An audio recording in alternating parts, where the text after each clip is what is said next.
everybody, this is Curtis with Team Heroes. I'm going to be going over a Blue Eyes deck today. This is more or less just a test for me right now.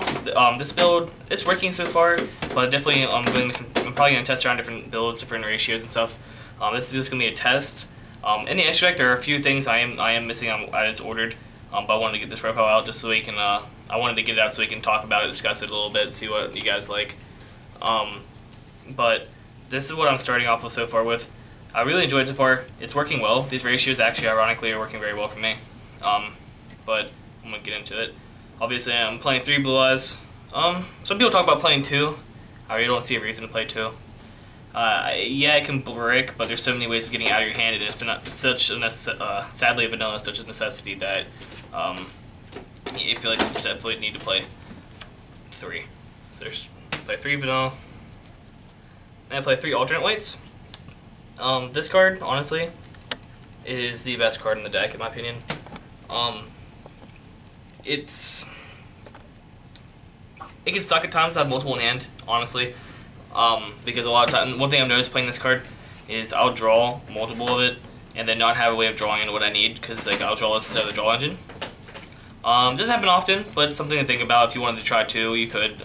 I personally like 3, and I feel like I would never play it without having all 3. But it is something to keep in mind. I play 3 Sages. This card is actually insane. You can either search Tuner, so you can summon Blue Eyes off of it, and it's also Tuner itself. Not much else to say about it. I would never play anything less than 3. Play 3 Whitestones. Same with this card. This card is usually good to search if you already have something, other things, or if you need a situational card. But I would say about 60% of the time you're going to be searching one of these cards to get rid of. It allows, if you don't know what it does, it allows you to, if one of this card is sent to the graveyard at the end phase, special summon a Blue Eyes monster, or if it's in your graveyard, you can banish it to add a Blue Eyes monster from your grave to hand. Play 2 Spirit Weight. This is my least favorite of the deck, but you have to play the 2 because there are times where it's going to be one of your only options, or if there's like pesky back rows, helps you clear it, because honestly, it's not the greatest card. Even the stats are even lower than normal Blue Eyes with it. I'm sorry that they're common. These are hideous. But I don't want to go out of my way to get the Ultra right now. But if you can try playing 1. See, some people play the 1. I'm actually debating on playing 1, because even though the situation is important, you can always get to it. But so far it's okay too. I'm not drawing out too often. I'm not drawing it too little. But I really hate this card. I'm only playing 1 Whitestone Legend.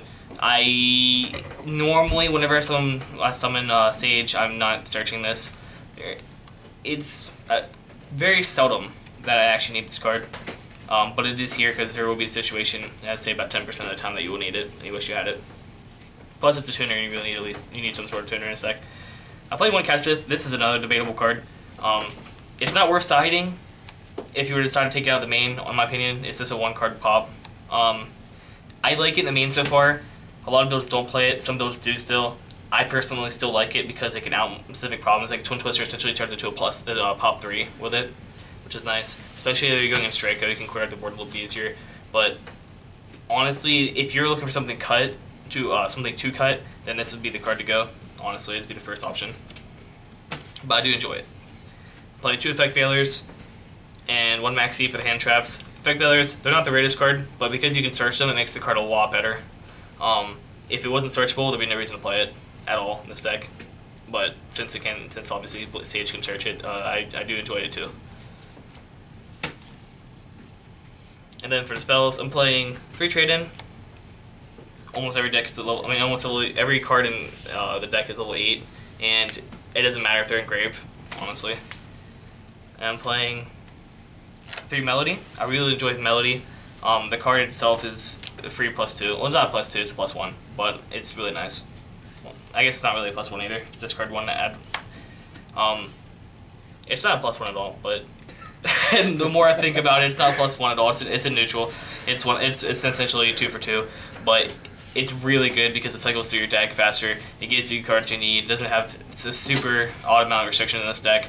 It's just 3,000 by 2,500. The only card you can't add is Spirit Dragon, which I don't see myself adding Spirit Dragon in my hand often. It's probably one of the best cards in the deck. Play 3 Return. This card's dumb. Call the Haunted without being a trap, and also protects your dragons. I'm only playing 2 Silver Scry. Don't think I want to play 3. It's good for mid to late game. It's okay early. If you have like a bad hand, it helps with that a little bit. But other than that, just it clogs the hand.